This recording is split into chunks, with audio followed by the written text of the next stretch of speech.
Hare Krishna. Am I audible?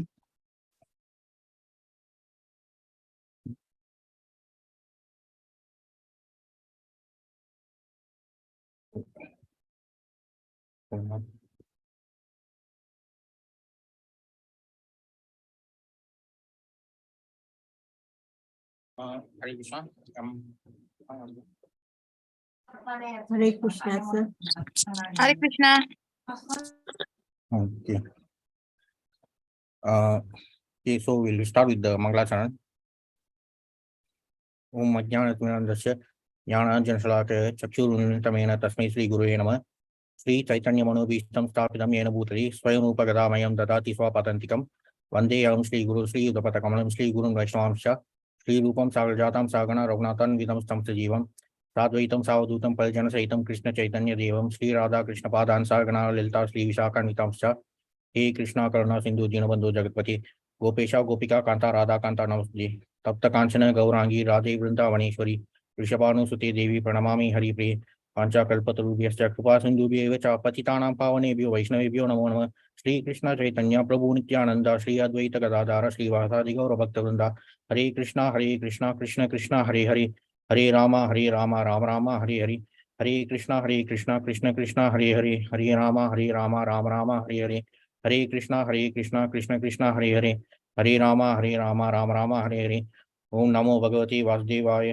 ओम नमो भगवते वासुदेवाय ओम नमो भगवते वासुदेवाय Hare Krishna. So today we'll be looking at the second verse from 10th chapter, Canto 1. Sutta uvacha vamsam puro vamsadavagninirhritam samhro haitva bhavabhavno hari niveshayitva nijaraja ishvaro yudhishtiram pritamana babuvaha. Sutta uvacha vamsam kurorvamsadavagninirhritam samhro haitva bhavabhavno hari niveshayitva nijaraja ishvaro Yudhishtiram Pritamana Babuvaha Sutta Uvacha Vamsam Kurorvamsa Davagni Nirsutam Samrohayitva Bhavabhavano Hari Niveshayitva Nijaraja Ishvaro Yudhishtiram Pritamana Babuvaha. So anyone want to try? Recite the verse.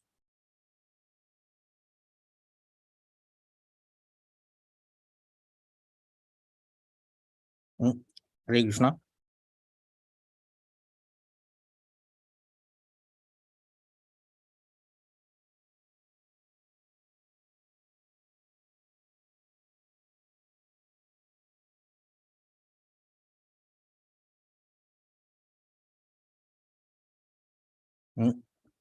Hello, Hare Krishna.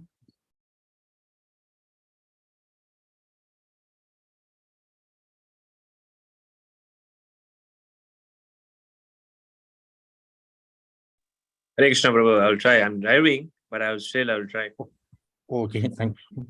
Sutta uvacha vangsam kurur vangsadavakni nirhritam sangro haitva bhava bhavano hari niveshayitva nijaraja ishvaro yudhishtirang prita manabhabhuvaha. Okay, thank you, Prabhu. Anyone else? Okay, so we'll look at the word meanings. Sutta Uvacha, Sutta Goswami replied, Vamsam, dynasty, Kuru, of King Kuru, Vamsa Davagni, a forest fire set by the bamboos, Nirhritam, exhausted, Samrohaitva, seedling of the dynasty, Bhava Bhavanaha, the maintainer of creation, Hari, the personality of Godhead Sri Krishna, Niveshayitva, having re-established, Nija Raje, in his own kingdom, Ishvara, the Supreme Lord, Yudhishtiram, unto Maharaj Yudhishthira, Pritamanaha, pleased in his mind, Babuaha, became. Translation and purport by His Divine Grace, Srila Prabhupada Ki Jai.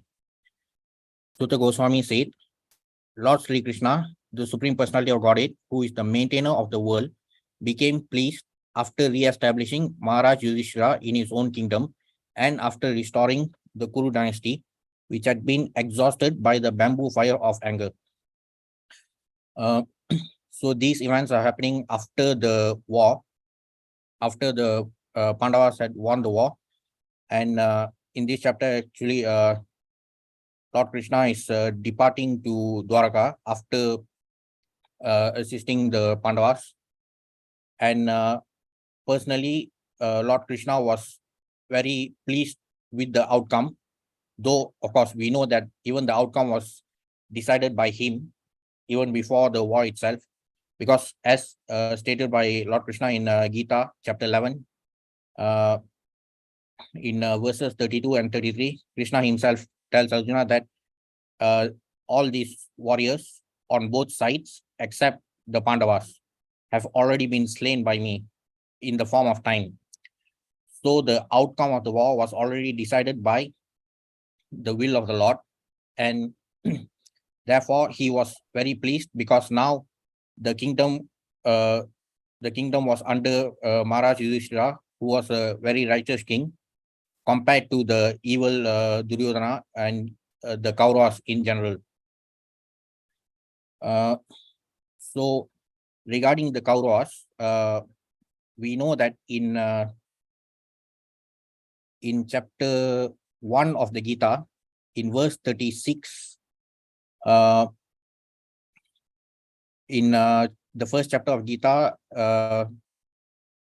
during the second half of the first chapter, we have this monologue by Arjuna where he is complaining to Krishna about how he's unwilling to kill his relatives and friends, though he himself identifies them as aggressors, particularly in Gita 1.36. Arjuna says, sin will overcome us if we slay such aggressors. Therefore, it is not proper for us to kill the sons of Dhritarashtra and our friends. What should we gain, O Krishna, husband of the goddess of fortune? And how could we be happy by killing our own kinsmen? Then in the purport for that verse,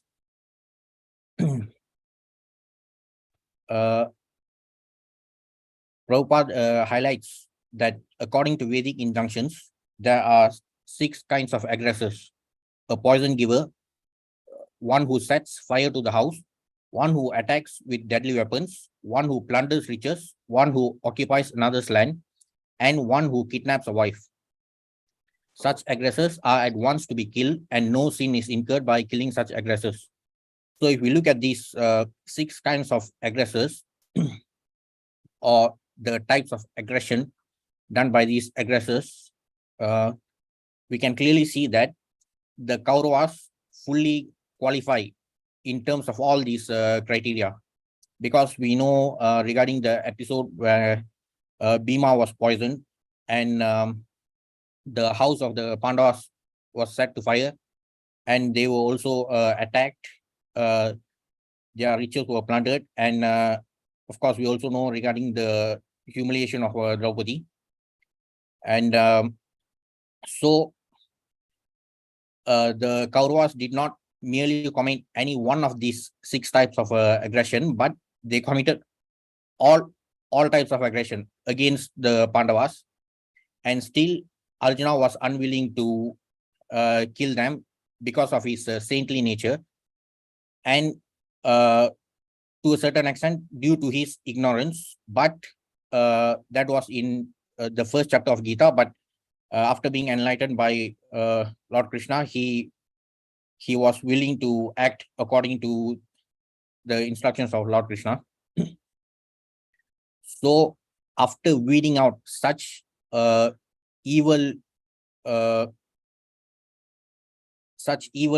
princes of the Kauravas, Lord Krishna was very pleased because the kingdom would now be ruled by Yudhishthira and the Pandavas, the righteous Pandavas. And of course, we also know that during that age, during the Dwapara age, even prior to Kali, the entire planet was ruled by one king. So meaning the entire Bharatavarsha. So it was important for the ruler to be a righteous king and someone who was personally preferred by the Lord. And therefore the Lord was he himself helped the Pandavas and made them victorious in the war. So here in this verse, Sutta Goswami is mentioning about how the extent to which Lord Krishna was pleased after re-establishing Maharaj Yudhishthira in his own kingdom and after restoring the Kuru dynasty, which had been exhausted by the bamboo fire of anger. So in the purport, Prabhupada mentions that this world is compared to a forest fire caused by the cohesion of bamboo bushes. Such a forest fire takes place automatically, for bamboo cohesion occurs without external cause. So meaning that if we look at this entire episode of Mahabharata and even the events leading towards it, this enmity between the brothers, the Kauravas and Pandavas, had actually started even since childhood itself, where Duryodhana had always been very envious of the Pandavas. So it was all happening within the family with almost no external cause. Similarly, in the material world, the wrath of those who want to lord it over material nature interacts and the fire of war takes place, exhausting the unwanted population. So we also know that we as conditioned souls, we have landed in this material world due to our own material desires. In short, it is due to our desire to become Ishvara and Purusha. We desire to be enjoyers and controllers, and that's why we are caught in this material world. And it is the same with all sorts of living entities. So all the 84 lakh species of living entities have these material desires, though there are a variety of desires. But if we look at the human beings alone, even in this 8 billion world population, all of us, we have our material desires, we have our Kama, Krodha, Lobha, and it is because of that when all our desires conflict with each other, then a lot of conflicts take place, leading to horrible consequences like war. So that's what we can see from the Mahabharata itself. But that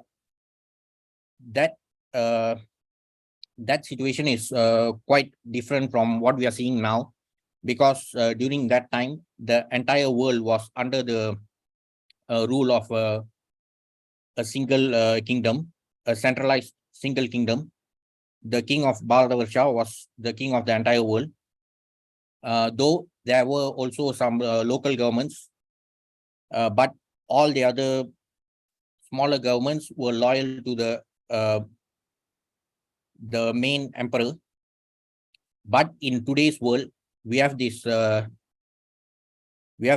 joke called the United Nations with 193 member states. So even within this so-called United Nations, there are different gradings for all the member states. There's this bigger joke called the UNSC, UN Security Council, which has 5 permanent members and 10 non-permanent members. And though we are always led to believe that all these member states have voting rights and all that, but only the permanent members of the UNSC have this veto power, which means that the entire purpose of having this UN is defeated. So that's the degradation that we can see in this Kali Yuga with all these so-called new or modern types of governance called democracy and all that. Since during the Dwapara Yuga period, the system of monarchy was being practiced. So it was actually much easier for Lord Krishna to help by installing the righteous king like Maharaj Yudhishthira. But nowadays, since we ourselves have got ourselves into this mess called democracy, so all sorts of Shudras and Chandalas get to become rulers with this so-called voting rights. So in that sense, we have fully become masters of our own destiny, because we are the ones who vote for all these governments, and therefore Lord Krishna does not interfere in our freedom and our minute independence. And every nation, though we have these so-called United Nations, but every nation is only works for itself, and ultimately there will always be conflicts, though they claim to be working for common goals. And I also want to explain regarding this another event which happened in the history of Bharat, because even the Mahabharata occurred in the land of Bharat, and this the other event which I'm going to talk about is what happened in post-independence of Bharat, because both these events are quite similar in the sense that in this verse we are seeing the events which happened after the Pandavas won the war. And we are also being told that in 1947, Bharat won the war of independence. But we can clearly see so many differences which happen in these two episodes. In the Mahabharata, after the war, a righteous king was installed as the rightful emperor, and to the extent to which even the Lord was pleased. But what we see in this so-called modern age is that with this democracy and all that, so even after independence, actually not just not to say after independence, even before independence, like in 1946 itself, there was this election within the Congress party to elect the first Prime Minister of India. So at that time, all the state presidents of the Congress party were told to vote for who is going to be the PM candidate. Like even if we look at the example of Malaysia, previously when Barisan National was winning all the elections, so by default it was the UMNO president who would become the PM by default. So similarly, in 1946, they were also the Congress party also had this election to elect the first Prime Minister of independent India. But what happened in that election is very interesting, because there were, if I'm not mistaken, there were three main contenders for the post: Sardar Patel, Nehru, and Kripalani. And interestingly, there were 15 members who were allowed to vote, meaning all these 15 people are the state presidents from the Pradesh Congress Committee, meaning the state presidents of the Congress party from all the different states. They were allowed to vote. And in that election, Sardar Patel won 12 out of 15 seats or votes. However, it was not Sardar Patel who became the first Prime Minister of India. As we know, it was someone else, and that person did not even win a single vote, except for his own vote. He did not win any support from the other committee members. So that itself shows the beauty of this so-called democracy within the Congress party, even from that time itself. So how did this person end up becoming the first prime minister? Well, we are also being told that there was this so-called Mahatma or great soul. He was being called by that name, but I prefer to call him as Mohandas K. Gandhi, because he does not really deserve to be called a Mahatma, and we shall see why. Because it was clear from the election itself that 12 out of 15 votes were won by Sardar Patel. But this so-called Mahatma was dancing like a puppet at the hands of Nehru, and he actually made his, he preferred Nehru as his own favorite. And therefore, he told Patel to withdraw his nomination. And that's how this person, Nehru, became the first PM through the back door. So, in case if you're wondering what does this have to do with today's verse, well, in both events, we are seeing what happened during this transition period. Because in the case of Mahabharata, after the war, a new king takes over. So that king is a very righteous king, and he was personally preferred by Lord Krishna himself, and therefore prosperity followed during his rule. After the destruction of the Kauravas, the Pandavas ruled, and the kingdom was prosperous even till the time of Maharaj Parikshit. So when the king was a righteous king and he was someone who was preferred by Lord Krishna, the nation was prosperous. But we can see the exact opposite, which happened in the case of which happened in the case of modern India, especially after the so-called independence. Because in the case of Nehru, he is clearly the antithesis. He is the perfect antithesis of Maharaj Yudhishthira, because Maharaj Yudhishthira was a very righteous king who was preferred by Lord Krishna himself. But Nehru is the exact opposite.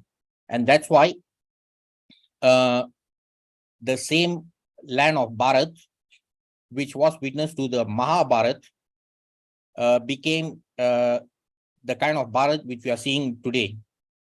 Even according to British economists, Bharat has always been the most prosperous nation in the world, even according to the economic data of the British economic historians. But it got reduced to the kind of Bharat which we are seeing now. Even after independence, Bharat did not witness the kind of growth which should have been witnessed because of all this type of adharmic rulers, especially which started with Nehru himself. And who propelled Nehru to that status? It was this so-called Mahatma, because nowadays, during the Indian elections, we know that since 2004, for elections in India, they have been using this electronic voting machine, EVM. So in 2004, the first batch of EVMs were introduced, and ironically, the BJP under the leadership of Atal Bihari Vajpayee lost in that election. But 10 years later, in 2014, the BJP won, and from that time onwards, we are always hearing this nonsensical allegation by all the opposition parties, saying that BJP won because of EVM tampering. Ironically, these allegations come from the Congress party only when the BJP wins. When the Congress party wins, or even if when the DMK wins in Tamil Nadu, at that time the voting machines work flawlessly. Only when the BJP wins, they they talk about EVM tampering. But what is even more interesting is that our so-called Mahatma Gandhi was the first person to introduce EVM tampering. He did EVM tampering even before the invention of EVM itself, because he made Sardar Patel withdraw his nomination despite the fact that he won 12 out of 15 votes. And he wanted Nehru to be the first prime minister. So Nehru became the prime minister. He was the selected prime minister by the so-called Mahatma, who we now call as the icon of truth. This so-called icon of truth knew that Sardar Patel was the rightful, he would have been the righteous PM who had the support of all the committee members, but still the so-called icon of truth wanted his favorite to be the first PM. But of course, even Sardar Patel had his share of blunders, because he kind of he had so much respect for this fake Mahatma, and therefore he simply followed his instruction.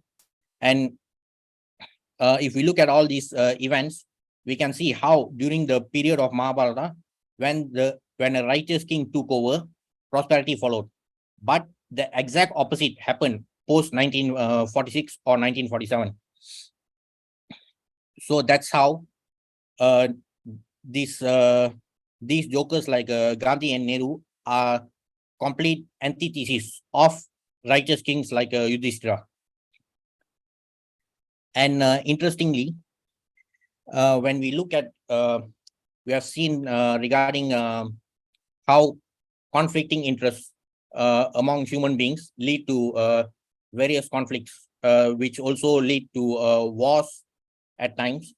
But even when you talk about the interests of individuals, for hypocrites like Nehru, we can clearly see that when it was the time of this Congress internal election to elect the first PM of India, he himself knew that he did not secure enough support from the committee members. But still, he was not willing to withdraw his nomination.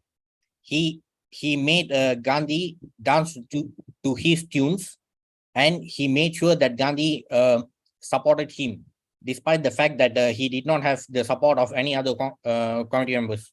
So that's how the so-called icon of truth, the so-called Mahatma, murdered democracy. So that was the case when it was regarding his personal interests. But in the 1950s, when India was offered a seat, a permanent seat in the United Nations, at that time, this great friend of Gandhi, called Nehru, he refused to accept that seat. And at that time, he was very busy preaching moral values. He was saying that, no, this seat actually, it rightfully belongs to China. So China should have that seat. So because of his blunder, until now, India is struggling to get this permanent seat in the UNSC. And it is a great disadvantage to India until now. So we can clearly see that even in the case of this rascal like Nehru, when it was regarding his personal interest, he knew that he did not have the support of the Congress committee members, and still he was not willing to withdraw his nomination. He wanted to be selected by hook or by crook. But when it came to the national interest, when India was about to get its permanent seat in the UNSC, that time he was preaching about moral values, saying that no, this seat should go to China and all that. So this type of rascal was endorsed by that so-called Mahatma, which we are being forced to worship now. It has been mentioned in a book by Sarvepalli Gopal, where Nehru rejected the Soviet offer to propose India as the sixth permanent member of the Security Council, and insisted that priority to be given to China's admission to the UN. So when it was about his personal interest, Nehru wanted to be the PM by hook or by crook. regardless of whether he had the support of the committee members or not. But when it came to national interest, he was preaching about moral values here, and he simply gave it away to China. And because of that, India is having many problems until now. Despite being, though it's unofficial, but as of now, India is the most populous country in the world, and still it is not there in the UNSC permanent member seat. Also, so now I just want to explain regarding this Mahatmya of Nehru, because he is the complete antithesis to a righteous king like Maharaj Yudhishthira.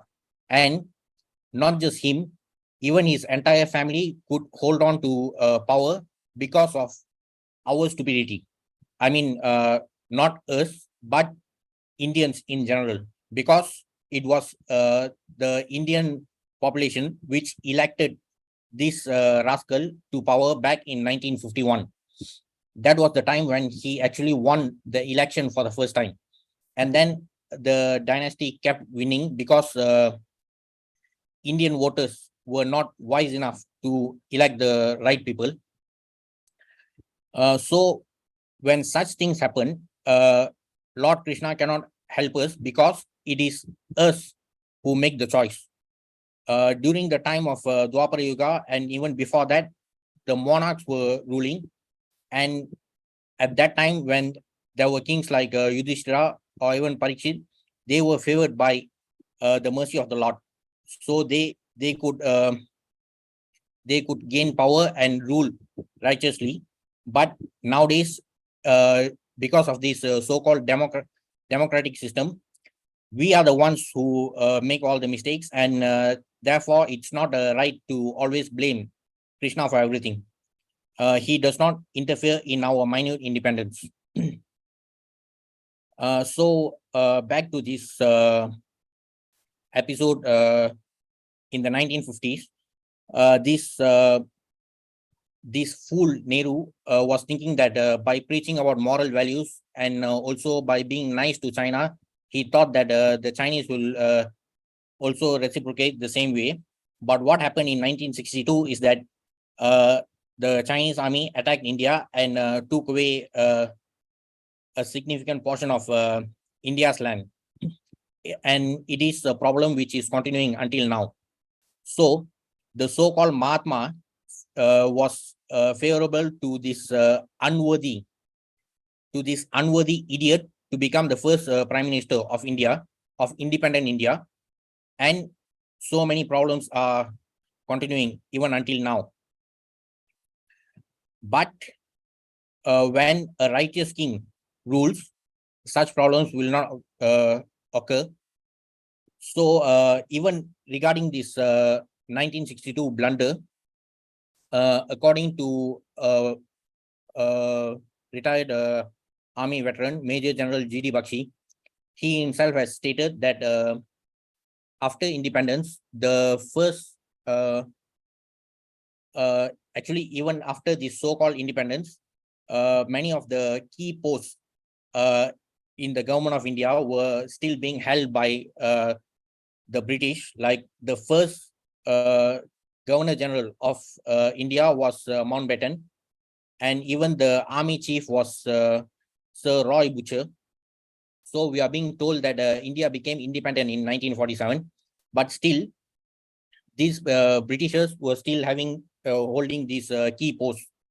And the kind of excuse which they give is that no, actually after independence, these people, a lot of things were still chaotic, especially with this post-partition violence. So we still needed the help of the British. Then why do you call it independence? So at that time, when this Sir Roy Butcher came up with this defense plan, and he presented it to Nehru, this foolish Nehru said that, no, we are a peace-loving country. We are a non-violent country. We are following Gandhi's Ahimsa. So we don't need a defense plan or the army.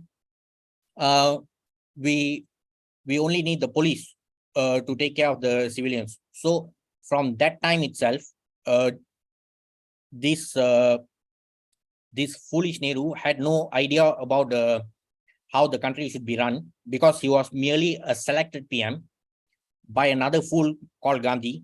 So he was totally unaware about the intentions of the Chinese army. And though the 1962 military defeat, though it appears to be a humiliating defeat for the Indian army, but many army veterans see it as a blessing, because only after that the government of India started to take matters about defense very seriously. So this is according to Major General G.D. Bakshi.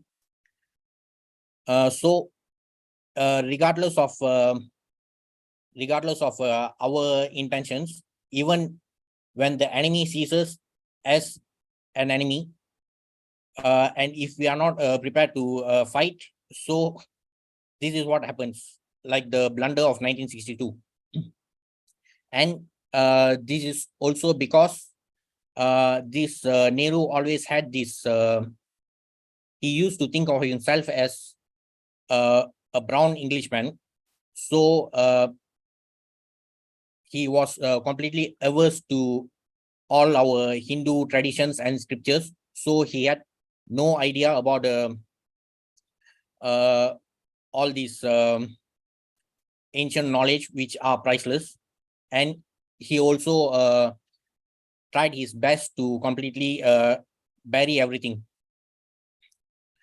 Another episode is when he opposed the first president of India, when the Somnath temple was rebuilt. In a letter to Mr. Rajendra Prasad, the first president of India, dated 2nd of March 1951, Nehru writes, "I confess that I do not like the idea of your associating yourself with a spectacular opening of the Somnath temple. This is not merely visiting a temple, which can certainly be done by you or anyone else, but rather participating in a significant function, which unfortunately has a number of implications. Personally, I thought this was no time to lay stress on large-scale building operations at Somnath. This could have been done gradually and perhaps more effectively later. However, this has been done. I feel that it would be better if you did not preside over this function." So just because he did not like going to temples, and because he despised the Hindu tradition and culture, he was expecting everyone else to be the same like him. So India is actually paying the price for selecting a fool like him until now. So this is the difference between the so-called democratic system that we have now and the system during the ancient times, when righteous kings or Raja Rishis used to rule.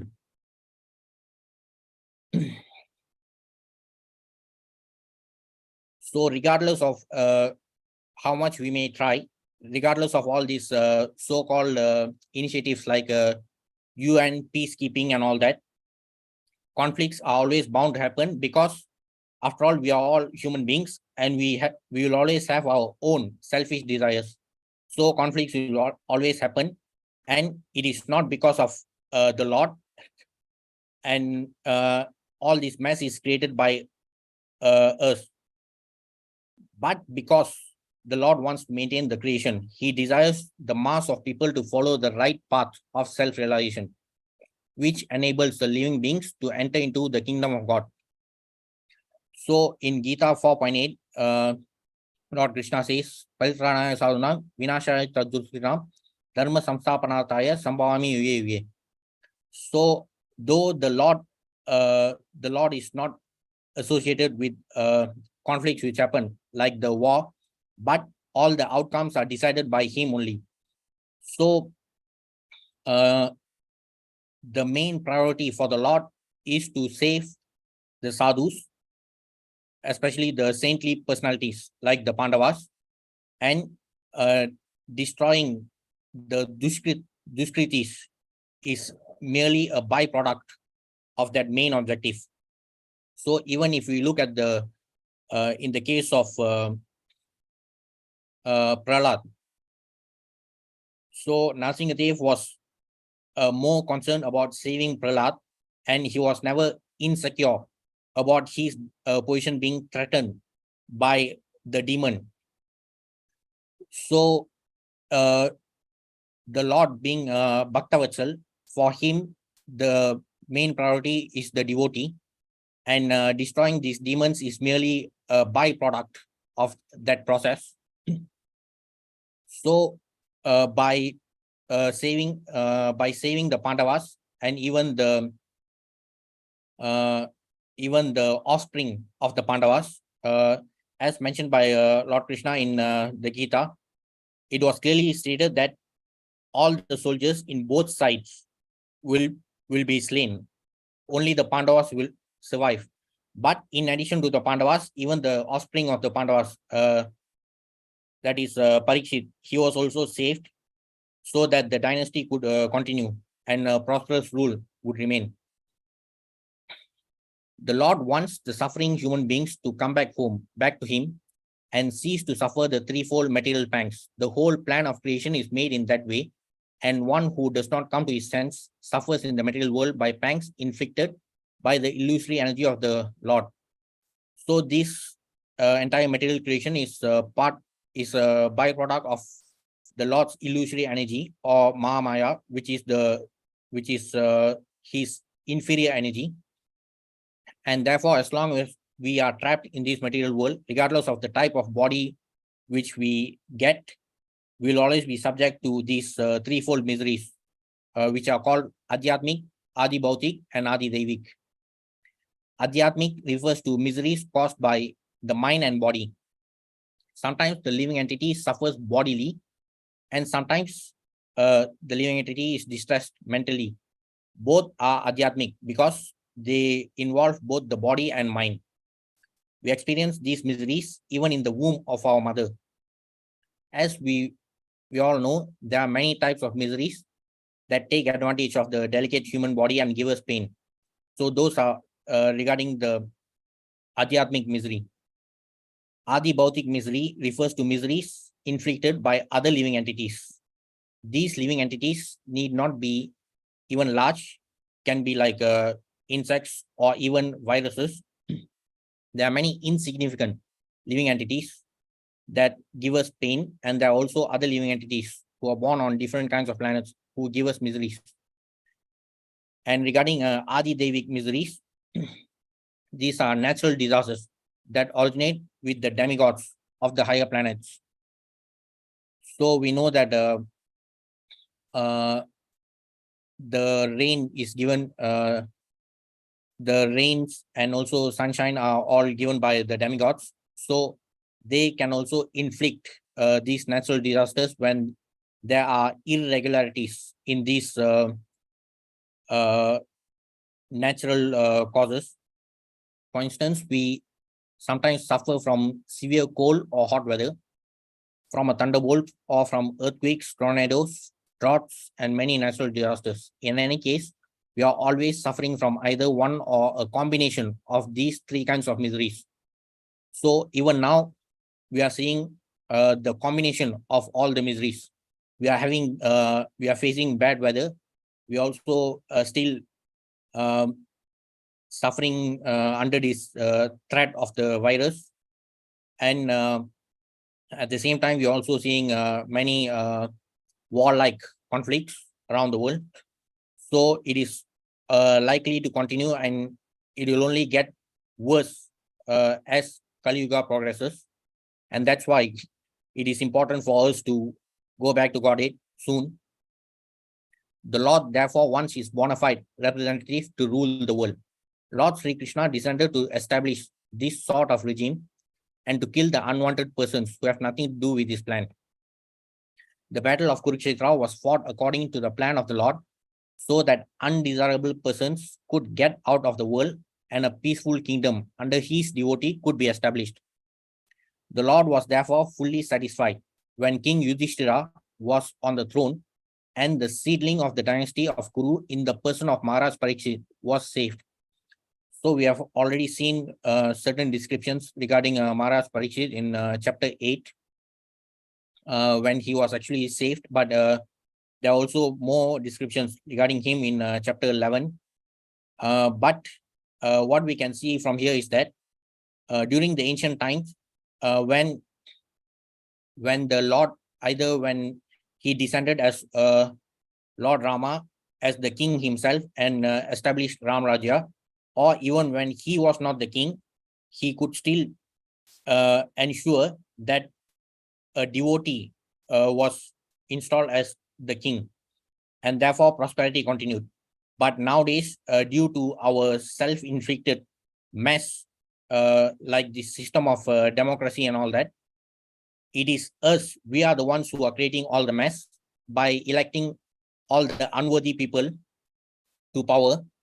And even those are due to our own selfish motives most of the time. And therefore, only we should suffer all the consequences. So Lord Krishna is not to be blamed for that. If a dharmic person becomes the ruler, for sure, Lord Krishna will be satisfied. And when he is satisfied, the entire universe will be satisfied.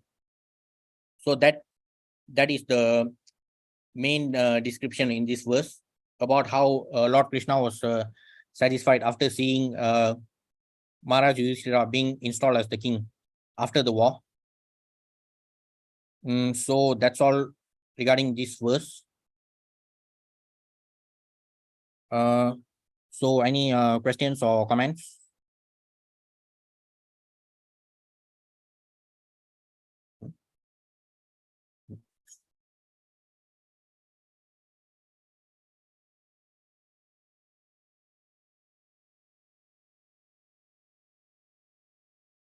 Hare Krishna Prabhu, whatever you said about the Mahatma and Nehru is very correct. Okay, thanks. Because whatever you say is, I support you. It's very, very true. And yeah, just an additional info. We are also being told that this so-called Mahatma Gandhi, that he used to always study the Gita and all that. But despite that, he had also said that he did not believe that Krishna actually existed. Yeah, he didn't believe that Krishna existed. Yeah, correct. Yeah. Correct. So that was his devotion. And he's supposed to have born in Gujarat. Yeah. And he's anti-Krishna. And they found the city of Dwaraka in Gujarat. Yeah, but nowadays it seems like the Gujaratis, they are actually repenting for their past sins. So let's see what happens next year. Yeah. In May next year, hopefully everything turns out well. Hopefully. Yes. Yeah. Thank you, Prabhu. Hare Krishna. Thank you, Hare Krishna.